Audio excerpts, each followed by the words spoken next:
My name is Kees from Pijl.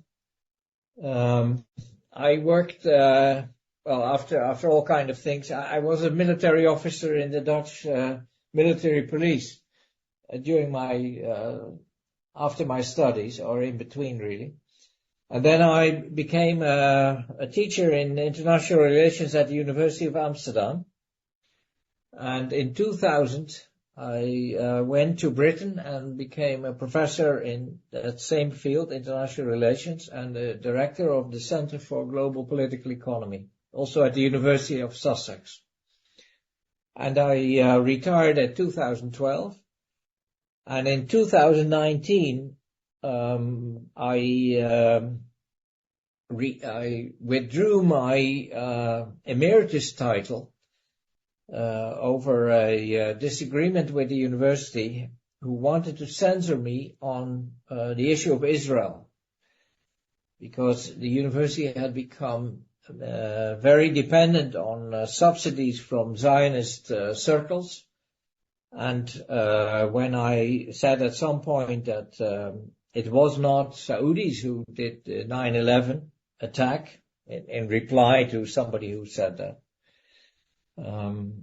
but Zionists and the American government and the Israelis, the university wanted me to withdraw that. But since it is true, I couldn't. And they also threatened to keep me on a short leash and all that sort of thing.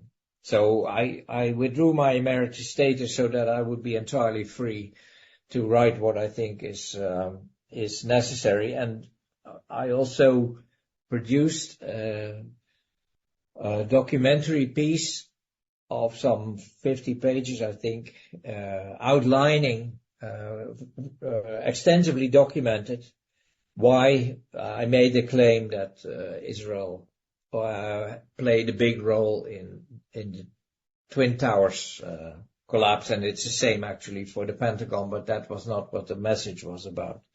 So after 2019, I was an independent scholar again, and now I am an activist, mainly in the peace movement. So coming Sunday, we will have a hopefully big demonstration for peace in Amsterdam, and I'll be one of the speakers.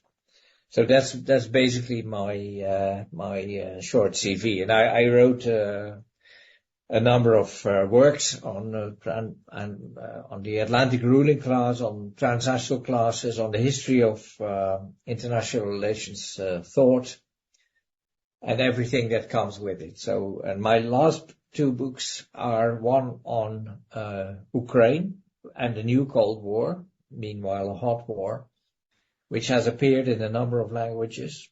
And the other book is The Pandemic of Fear, which I just returned from Italy to present the Italian translation there. That has been translated in a number of languages also, and the US edition of that book is called States of Emergency, Keeping the Global Population in Check. And that was because Pandemic of Fear was already widely used in the United States, an English-speaking market, and the publisher thought that the idea that the essential driving force behind it was the need to get a restive world population under control again.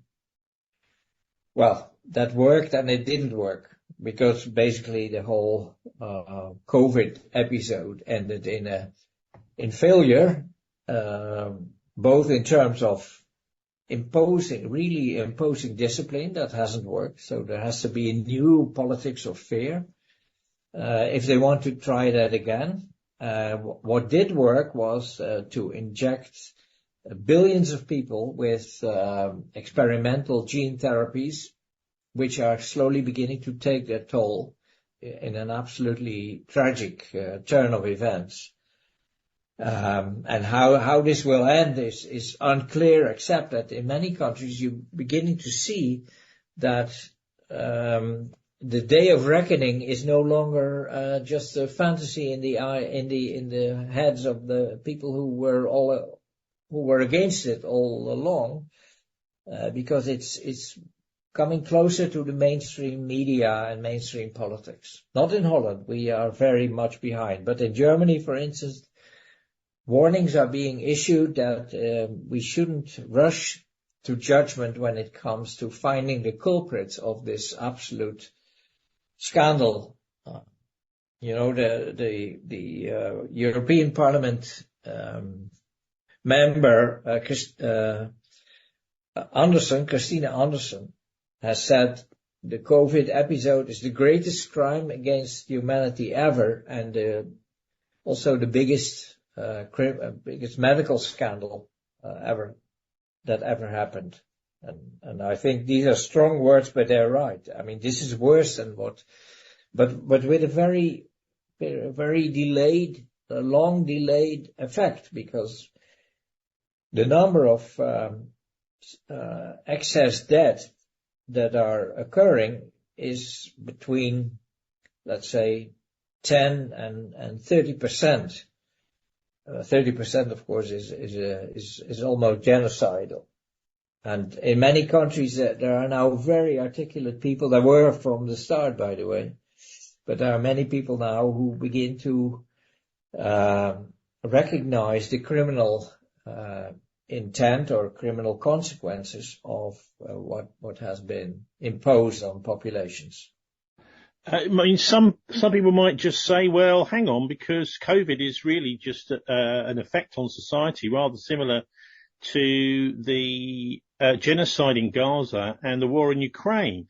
It's just a means to an end, the end being mainly to shut down intellectual and journalistic criticism, and also as an excuse to keep the population down, as in your states of emergency book you talk about. So, I mean, isn't it really like now we're now kind of past COVID? Whatever crimes were committed there, they're being kind of overtaken by these much, some might say, bigger war crimes, and the focus on war now.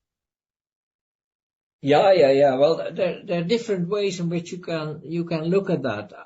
In my own view, the COVID episode had complex backgrounds. You know, big events never have a very simple single background, but there were many backgrounds. But the main issue at stake was the need to keep the population under control by a politics of fear.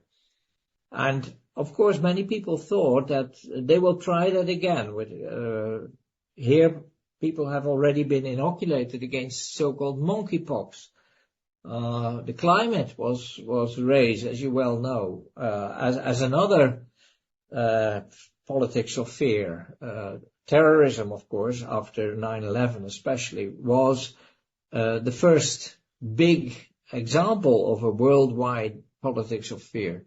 But all that has more or less subsided, and the ruling class is significantly smarter than the opposition. The opposition is also divided and lacks depth, so to speak.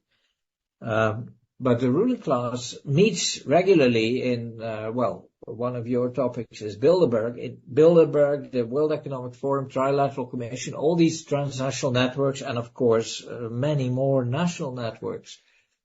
And these function as think tanks. That means there's an intensive discussion, what are we going to do next? And I think somewhere along the line, the ruling class has become aware that another epidemic or another big terror attack or whatever will not work, because people have become too skeptical of that sort of alarms. So what they're doing now is to replace that by real wars, and not just imaginary war on terror and this and that, which of course were never imaginary for the people in Iraq, in Libya, and so on. But a real war, you don't have to lie anymore. I mean, what if you're starting a real existential fight with Russia, which is part of the BRICS bloc, you know, so they're growing stronger economically. They're getting a better press in the rest of the world than we have.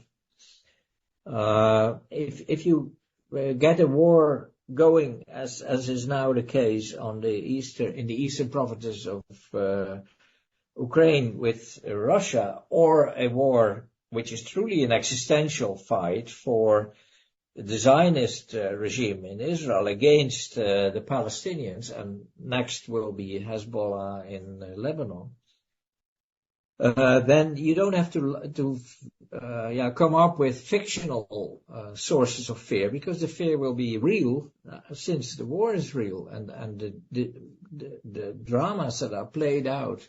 Gaza, of course, is beyond belief what's happening there, and we are up to our necks in it.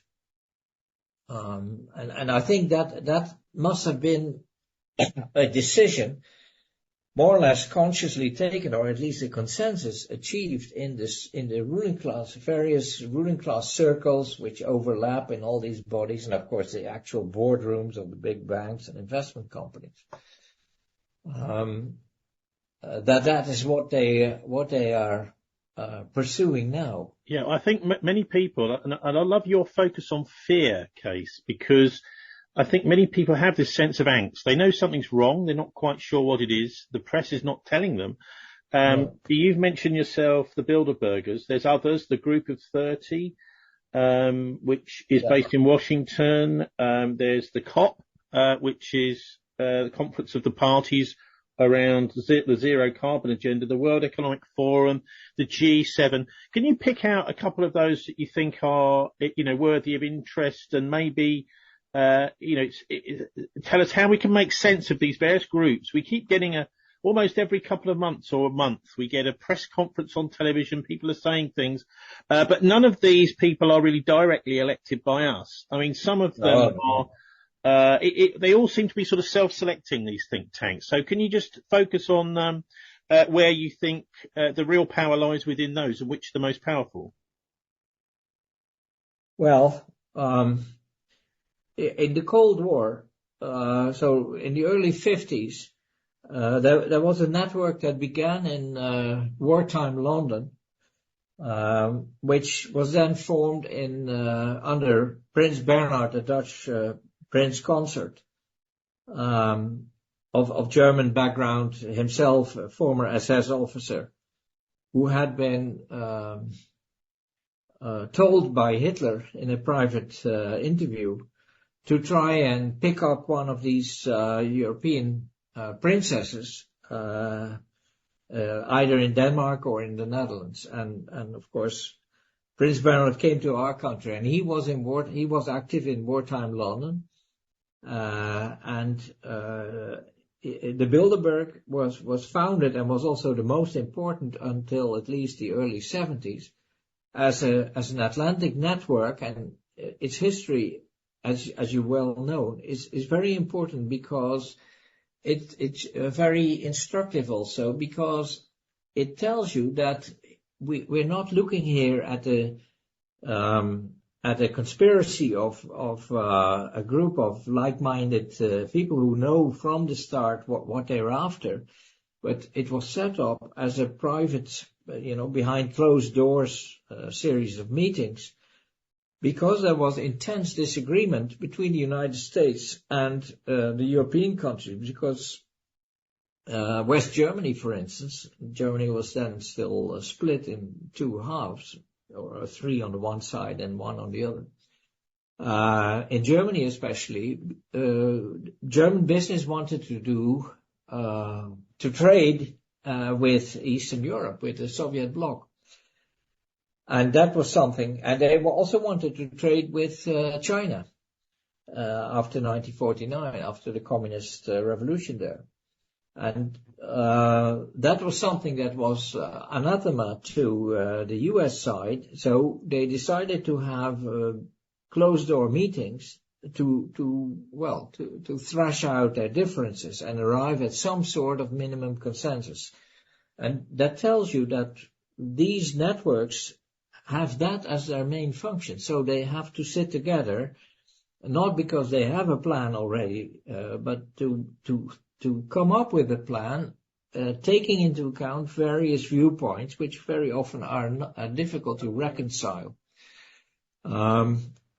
Bilderberg was most important until the 1970s, when it was the opinion of people like members like David Rockefeller of the famous banking dynasty, oil and banking dynasty, Chase Manhattan at the time, that somehow Japan should be brought in, and that became the Trilateral Commission. Bilderberg, meanwhile, got into a serious crisis because it turned out that too many members or regular attendees had become weapon dealers in their own right, especially selling airplanes to Europe.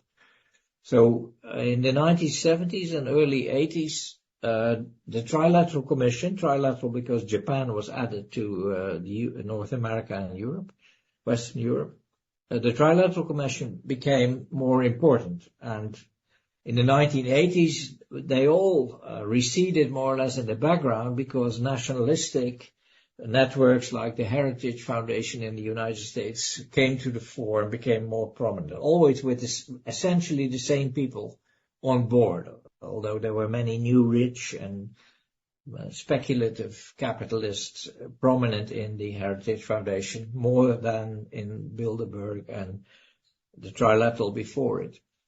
Early in the 90s, there are many more of these networks, but the most important one is, of course, the World Economic Forum.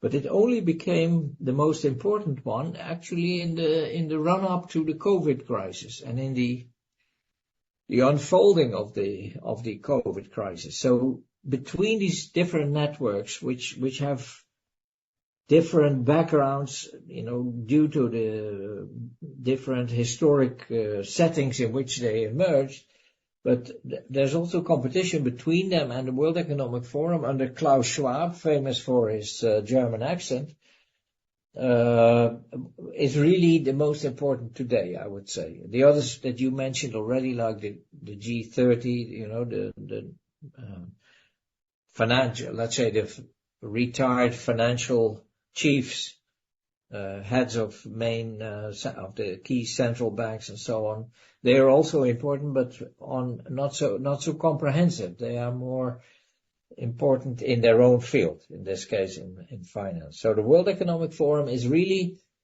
the most prolific in writing blueprints for what they think the future should look like. And that is everybody working from home, everybody studying from home. If you're not well, you type your complaint into your laptop, and you get maybe you're asked for a photograph or this or that body part, and then you get your subscription also online. That is the worldview of and the view of the future of the World Economic Forum, a complete digitalized and hence atomized society, especially in the advanced part, the richest part of the world. Can I ask you a bit about the change in politics? 'Cause one of the things you point out was also a subject of a Adam Curtis documentary, The Power of Nightmares, which is about the sort of change in the idea of what politics is there for, that politicians now are there to sort of sell, in a way, like a kind of salesman, the idea that they're not going to be quite as bad as another politician.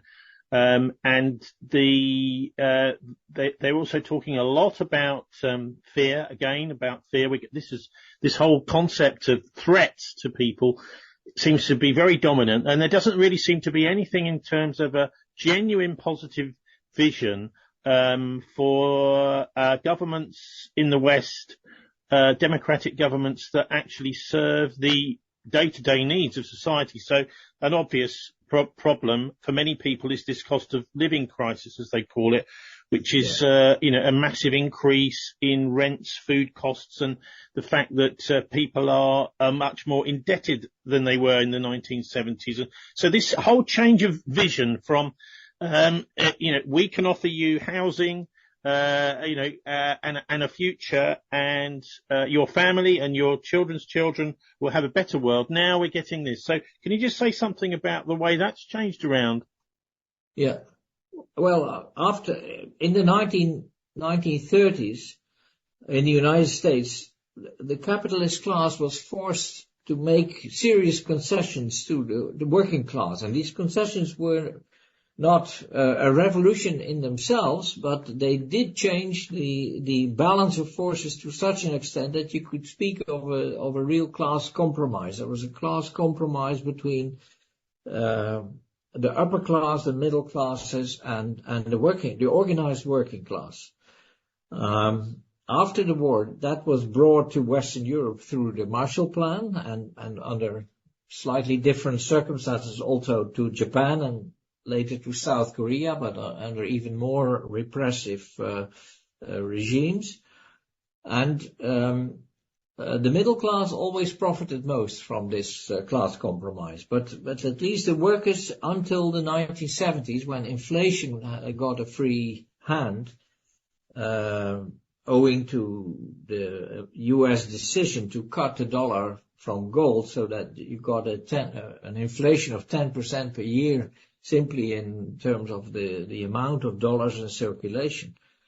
But until the 1970s,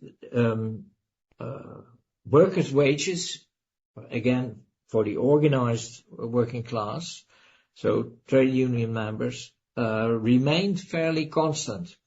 After that, they began to slip away due to inflation, and the fight of the workers mainly became to get some sort of inflation compensation. And 1 year after the next, they began to lose those fights. And industry began to move out, and so on and so forth. The middle class, on the other hand, retained an element of compromise because they were an asset-owning class. They had their own house. Occasionally they had pensions. They had maybe some investments here and there beside their own house.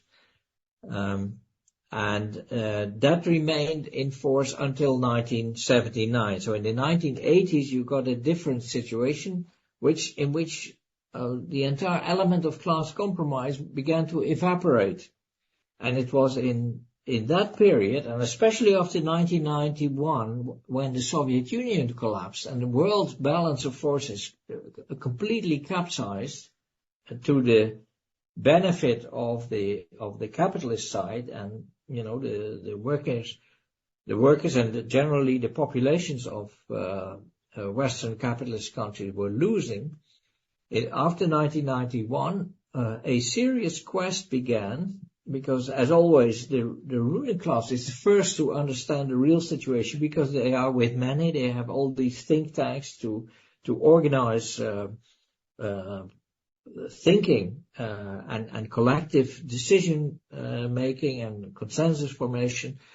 They realized that something had to take the place of what used to be class compromises, in which initially for the workers and then for the middle class, there was also something that you could hope for. And after 1991, capital was no longer willing to accept any political direction. So something had to be discovered or developed to make sure that the large mass of the population would remain in line. And you have, for instance, Samuel Huntington's article on the Clash of Civilizations, which contradicted the original optimism of Francis Fukuyama, the end of history, no more world conflicts and this and that. And Huntington said it will always be conflict because we are living in civilizations that are perennially fighting each other. Liberalism in the West, Islam, Confucianism, as he very, very doubtful intellectually, but powerful in its appeal. And in 1998, there was an explicit conference dedicated to a new sort of politics that was needed, and that was presided over by Philip Zelikow, a key figure in the Bush Jr. administration. And he said what is necessary is a sort of event that for a generation will shape people's minds in terms of why what they have is already nice enough, to keep people in line, basically. And that 9/11 was in 9/11 that became reality. So Zelikov was actually the editor of the official 9/11 report, which is just a bag of lies and a whitewash. Of course, there was also the Project for a New American Century, which today should be read again, their reports, because they too said all the changes that they proposed to make sure that the United States gets back on top had come true, but they also included things like using enhanced viruses, laboratory enhanced viruses, to selectively wage biological warfare. So they said we should develop differential biological weapons which will affect one particular ethnic category of people, but not us. Or at least we should have vaccines against it. Well, that's the practical application of this politics of fear. So that eventually became the COVID. Why the COVID crisis was timed in 1990 has many possible causes. In the book I mentioned that at any price they wanted to prevent a re-election of Trump. And that worked, of course. They also had to deal with a possible new financial collapse of the type of 2008. But most of the elements of the COVID crisis were already being developed by various branches of government involved, essentially the national security state, in combination with the IT giants, which are merely the internet arm, so to speak, of the national security state, and the media,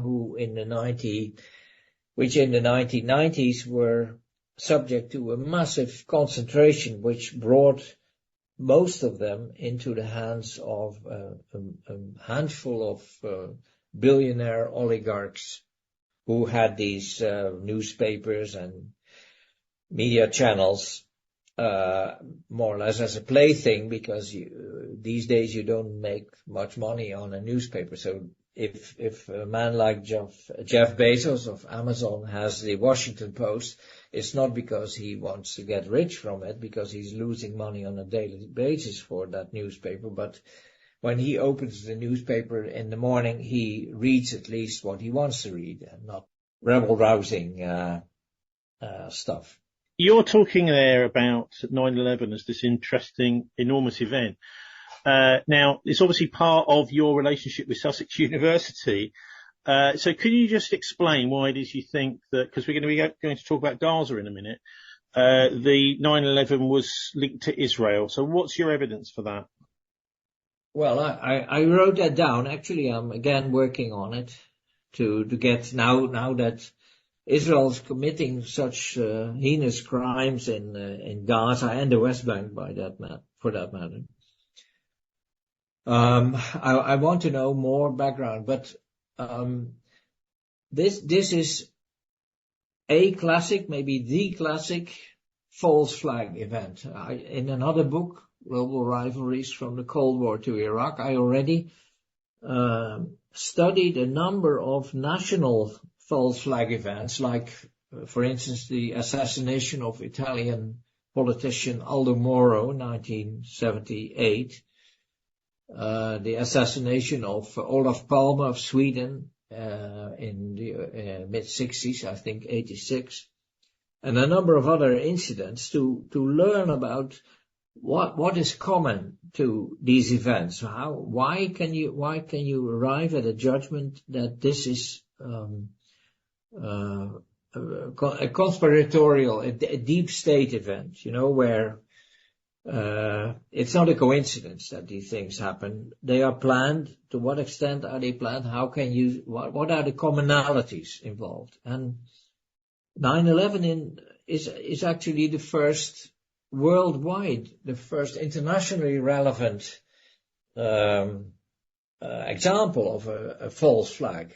Killing John F. Kennedy was also something that we were told was something else than what really happened, but it was confined to the national setting. 9/11 was the first event that had what was international in its immediate effects. Now, how can you make the claim that Zionists, like, for instance, Paul Wolfowitz in the United States, under Secretary of Defense in the Bush administration, and before he had other functions as well, Richard Pijl, who's also these people are dual nationals. They have an Israeli passport and they have a U.S. passport. The idea of a major shock-like event that would allow Israel to stop having to fight its neighbors itself, but leave that to the United States, was prepared in a series of conferences. One in 1979 in Jerusalem, opened by the then new Prime Minister Menachem Begin, with the father of Benjamin Netanyahu, Ben-Zion Netanyahu, present, and of course the young Benjamin as well. And then in 1984 there was another conference presided over by Benjamin Netanyahu, and who was then Israeli ambassador at the UN. And participants included people like George Shultz and several other cabinet members of the Reagan administration. And the papers of that conference were published in a volume edited by Benjamin Netanyahu, and they were entitled "Terrorism: How the West Can Win." And in that book, which I have here and studied in detail, Netanyahu actually outlined that a politics of fear would be necessary, so something really big had to happen to unite the West into an anti-terrorist coalition, and they would go after those countries that harbored terrorists, and terrorists were those who fought for national liberation and any form of militant opposition. And for Israel, the most urgent thing was that after 1973, when they fought their fourth big war against their Arab neighbors, they still won, but it was a very narrow win. And it depended entirely on U.S. support, which after some hesitation was then made available by Nixon and Kissinger. After 1973, the Israelis began to think, and the Zionists in the United States thought along with them, they began to think of finding ways to have others pursue those wars. Now, I can't tell you the whole story, but the outcome of these plans for a war on terror, which is really explicit if you look at the reports of these conferences, and also at the book that I mentioned, which was edited by Netanyahu.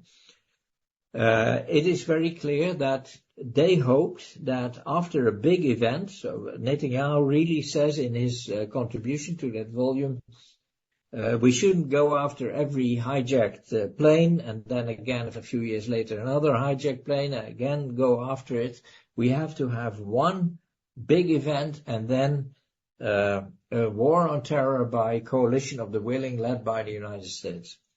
Now, the Project for a New American Century that I mentioned already also specifies in its reports that a new Pearl Harbor was necessary, and that again makes concrete the prediction of Zelikow, or the analysis of Zelikow, that he said in his 1998 conference, politics is defined by major myth that lasts an entire generation. Now that's let's say the broad ideological setting.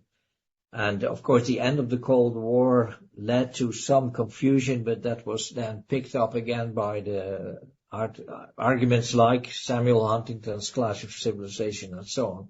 We're just going to go into some of the details of why you believe that the 9/11 attacks, and so do I obviously, were done in conjunction with the Israelis. Well, in the document that I wrote, because it only referred to the Twin Towers, I mentioned that there were hundreds of Israeli so-called art students traveling through the United States, and many of them were arrested. That had to do with the drug deals. My document, by the way, is accessible on academia.edu, and it got something like 14,000 views already. And many of the so-called art students who were arrested turned out to be demolition specialists. But there's a longer story here that would take us too far. Actual artists, again between quotation marks, were resident in one of the Twin Towers and were preparing, and there are photos of them because the New York Times made a report on them, all this before 9/11. And they made photos of them, and it turned out they were doing some absurd so-called artwork. And there were photos of them in which in the background you can see stacks of explosive triggers.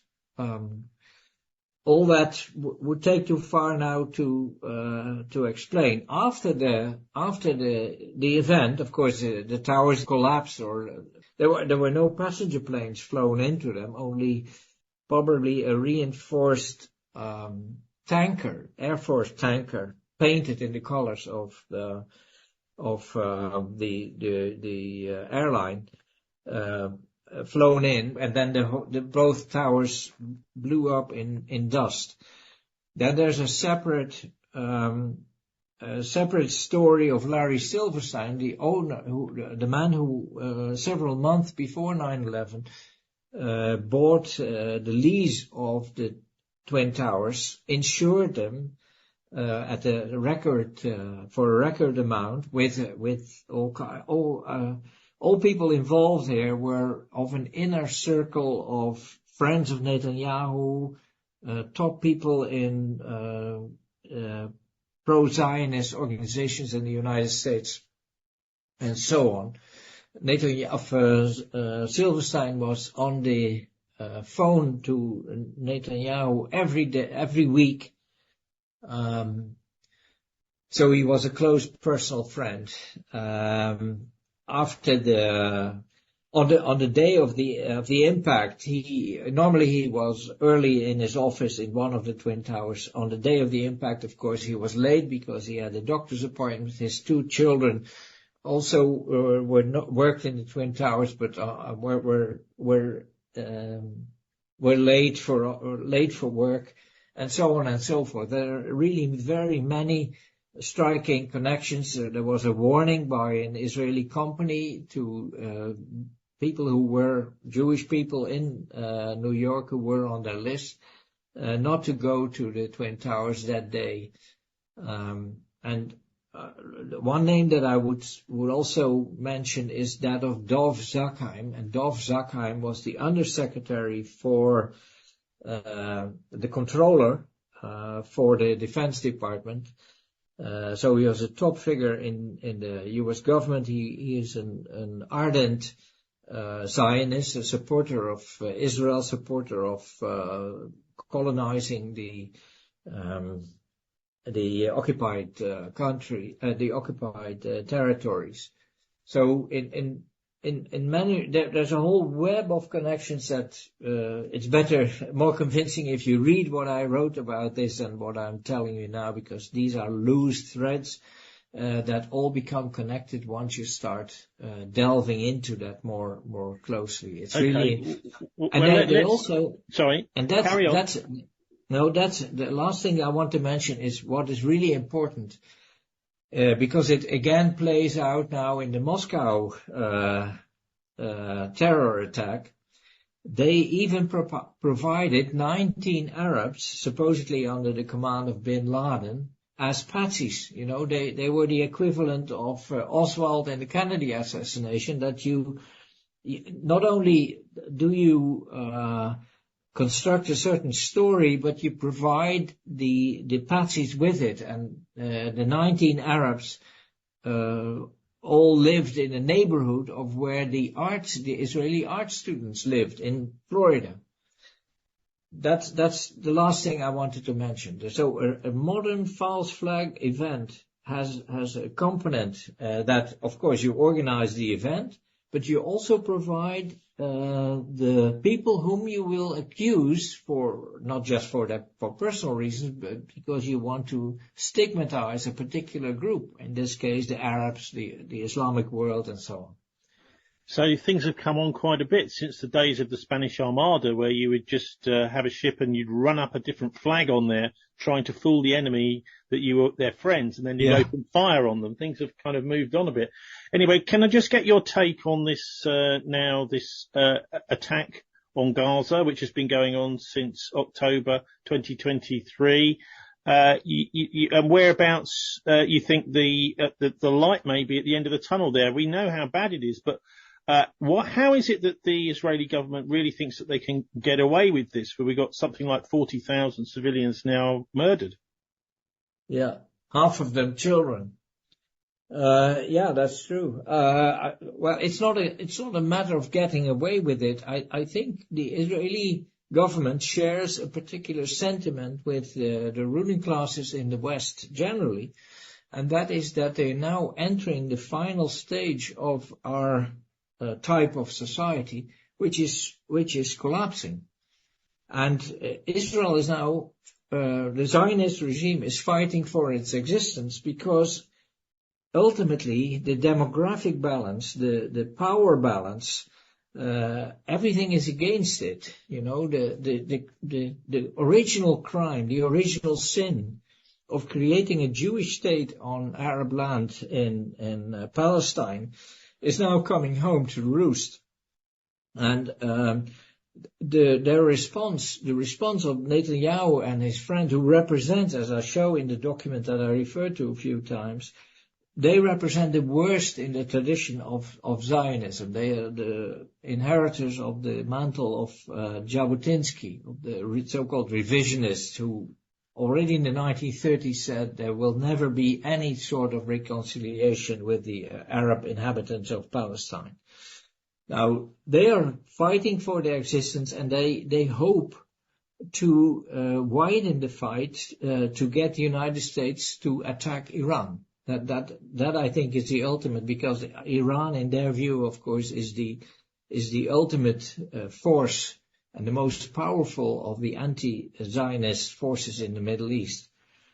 The rest of the world more or less looks on and issues moral condemnations, which is in itself not bad, but of course it helps. It doesn't help the 24/7 Auschwitz that's played out before our eyes on social media.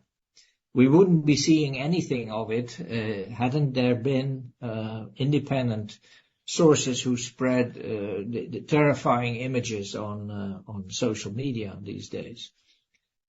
It will, yeah.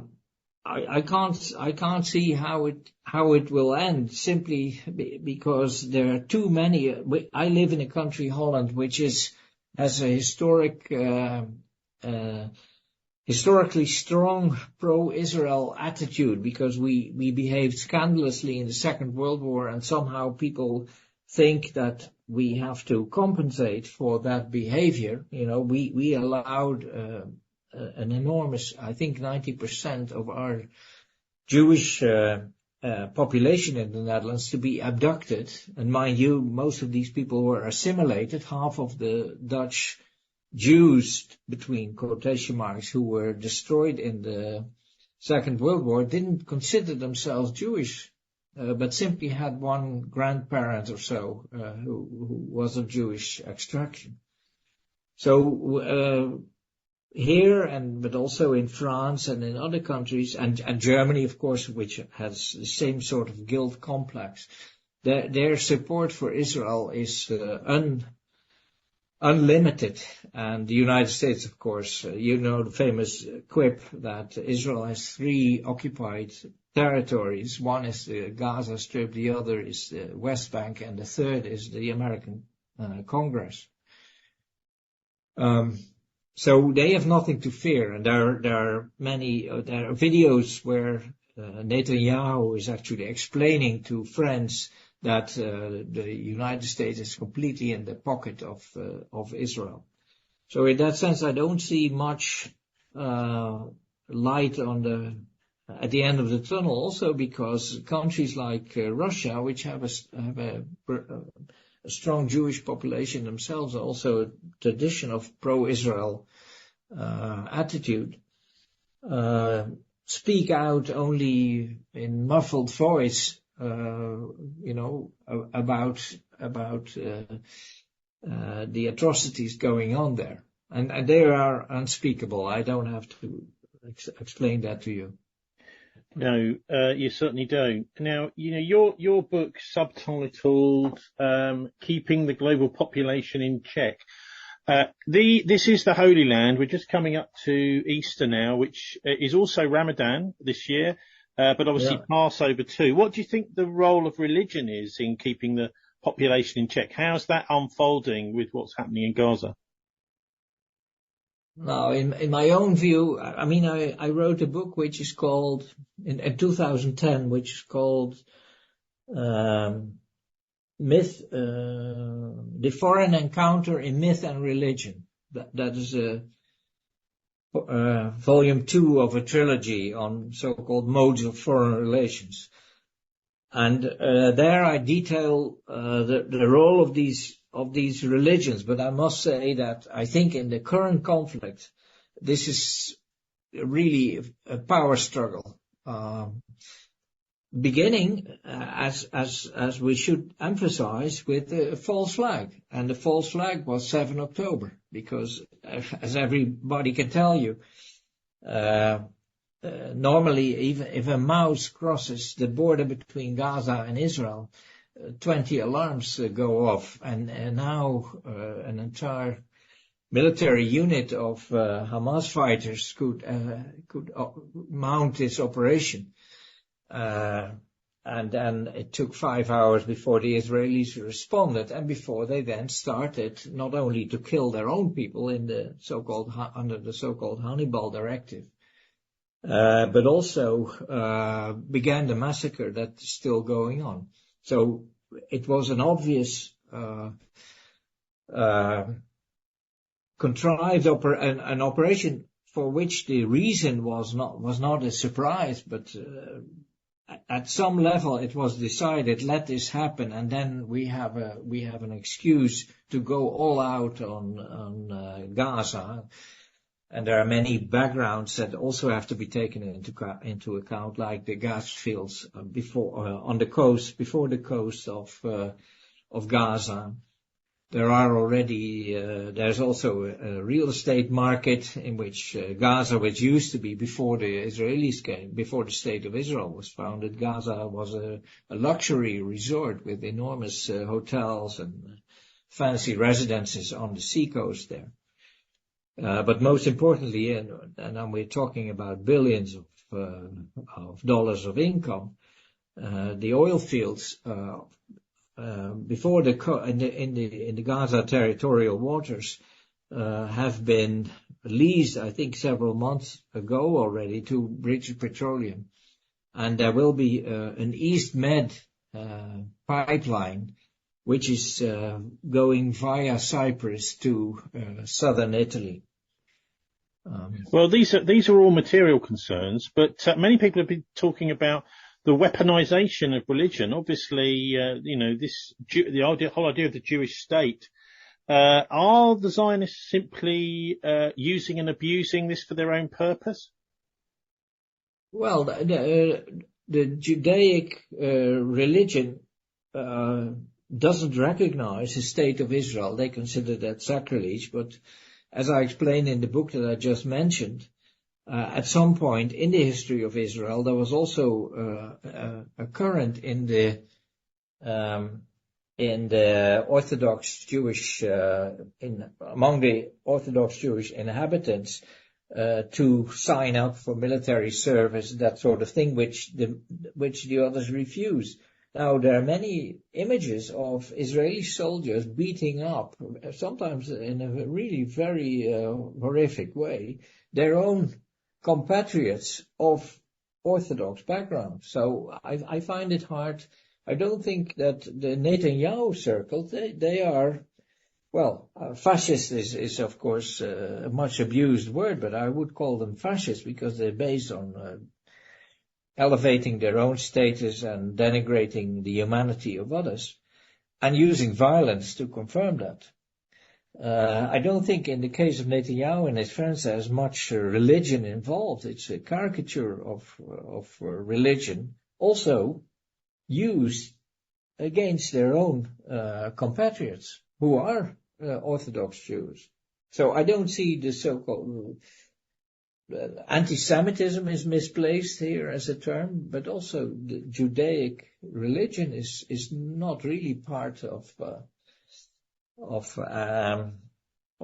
the issues that are central in the conflict, just as Islam, of course, is not central, in my view, to the role that Hamas is playing, although it's an Orthodox Islamist grouping. What they are doing is what the Palestinian, what the mainstream Palestinians, the PLO, should have been doing, and that is fighting for the independence of their people and the resistance to the occupation. And that has passed to Hamas now. Christianity plays no role whatsoever, because I still suppose that we are part of the mainstream Christian West, and the Christian West is happily paying for the arms that Israel is using against the Palestinians. So that, I hope you see my point. Of course. So could we maybe look at Ukraine too, because this is the potential, of course, as the Gaza conflict does, because the Israelis are equipped with nuclear weapons.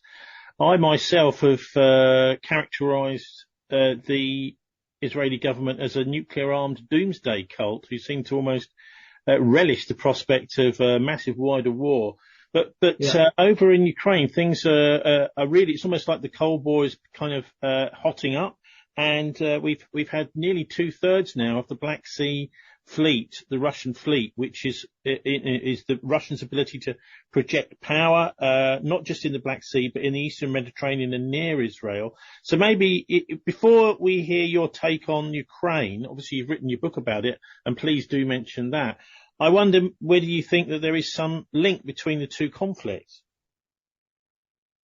Well, there's an oil connection, because there were plans in 2014 for a South Stream pipeline, the equivalent of the Nord Stream, but then through the south, through the Black Sea.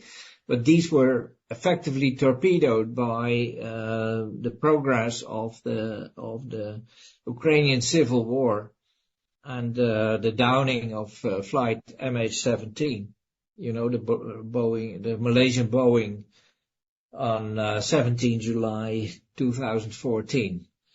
And Israel would like to replace. There has come a replacement in the form of Turkstream, which is the second Turkish pipeline, Russia-Turkish pipeline across the Black Sea. But the main challenger would be the East Med pipeline from Israel, basically from the Gaza reservoirs of gas to Italy via Cyprus.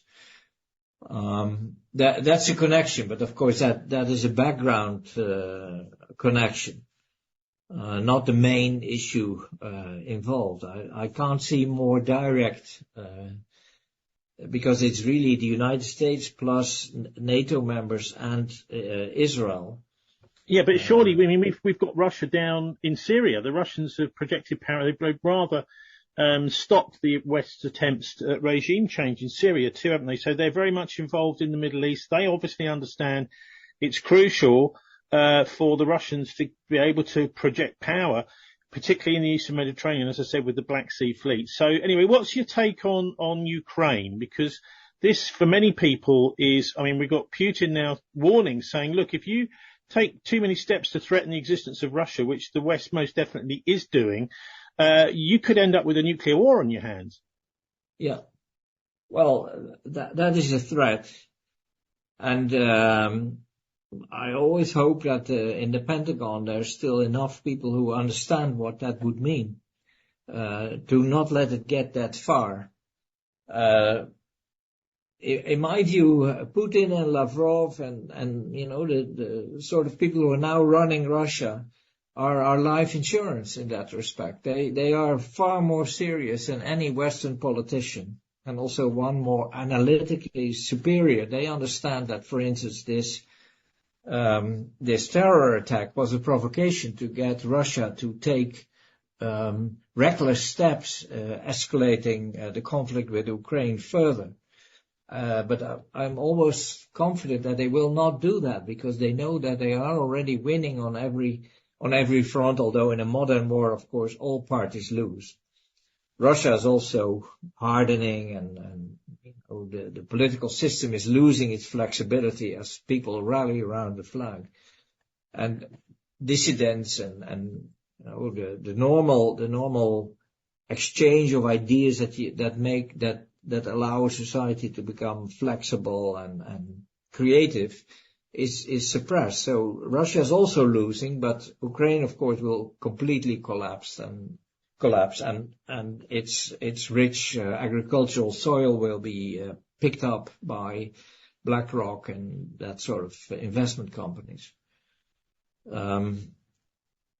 I think that after the first shock, and given the fact that they have already recognized now that this was not an Islamist attack, the people whom they picked up thanks to a lost telephone, and were of course Tajiks, so Islam people, Muslim people, but they were simply paid mercenaries, and when you have paid mercenaries, there is somebody who pays them, and that will have been either the Ukrainian secret service with Budanov, who's a psychopath himself, and their American handlers, because the CIA and MI6 are really the orchestrators of this sort of operations. Either directly, also in this case, or owing to their training by the CIA and MI6, the Ukrainians have done this on their own account, which they have already done several times. There were prior terror attacks, like blowing up the daughter of Dugin, blowing up Tatarsky, a famous singer in Russia. So this was simply on a grander scale, much more shocking. But can the Russians, do you think, actually withstand these sorts of constant terror attacks, which may be stepped up in the future? Can Russia, not say, well, we're not going to negotiate, we're just going to have to suck this up? Well, they are constantly offering to negotiate, because they're now in a very favorable position, and they would be able to claim, for instance, big cities like Kharkov and Odessa. But the West is refusing to negotiate. Don't forget, I mean, just before the so-called special operation, which was special because they went in with a far too small army, but shortly before that event, they made a far-reaching treaty. Well, we are looking at the introduction of authoritarianism in in Europe. Mind you that the original title of the States of Emergency book was Pandemic of Fear, and then the subtitle with the coming of totalitarianism. So for most people listening to this, they will be agreeing with you, but they're saying, yeah, what can we do? Yeah. That is very limited. I mean, coming Sunday, as I said, we have a big demonstration. At least we hope it will be big. But these are symbolic gestures. I think our task for the moment is information. We simply, at least from my own, from what I can see, is the level of understanding is so limited to that Putin is bad and we are good. That the meaningful action that we can take on the basis of that sort of information is zero. So there has to be much more study, and it has to be done fast. We have to end the cancel culture. We have to. There are also attempts here to get a dialogue going with the advocates of the war, but that's going nowhere. For example, here in Bristol, we've got and Cardiff, just over the other side of the River Severn, we've got a very active now a boycott, Israel boycott movement. So this is about, I suppose, what do you do in your own community?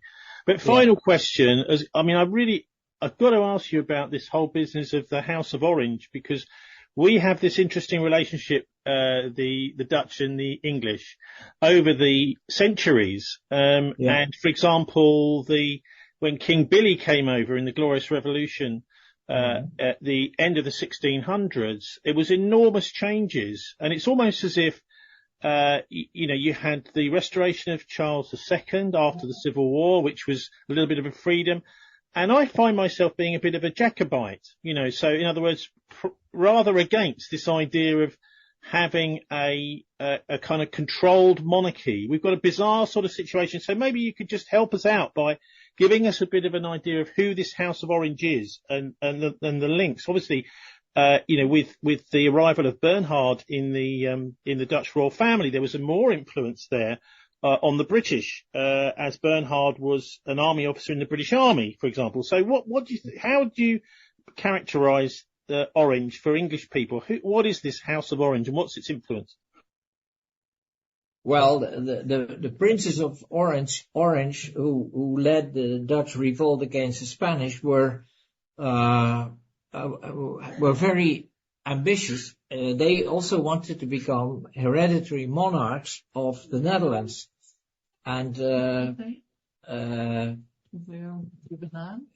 son of William of Orange, the original founder of the dynasty, was married to a steward, and his son, what you call the Billy, who came over in 1688, was also married to a steward, and that was part of their strategy to become part of the network of royal families in the Netherlands. Yeah, it sounds a bit like Prince Bernhard's strategy under the orders of Adolf Hitler. Yeah, exactly. But that by that time, of course, the Orange family had mutated far away from the smart operators that especially William III, who became your King William, had been. And mind you that when William was made king in England, it was on the condition that his children would not be eligible to the throne. And that's why the British wanted to have some sort of stadtholder, a king under the control of Parliament, and they went to Hanover to find, because the Germans always have surplus of princes and princely families. So the Hanovers took over, and the original connection between the Dutch and the English was past then. By the time that Bernhard became the organizer of this circle in wartime London, that later became the Bilderberg, was revived as the Bilderberg, you can't compare the connection any longer. Don't forget that his wife. Well, hang on, because we've also got the Orange Order over in Northern Ireland. So it's, and obviously King Billy was very, very big there. So this is something which seems to be still kind of floating around in the background.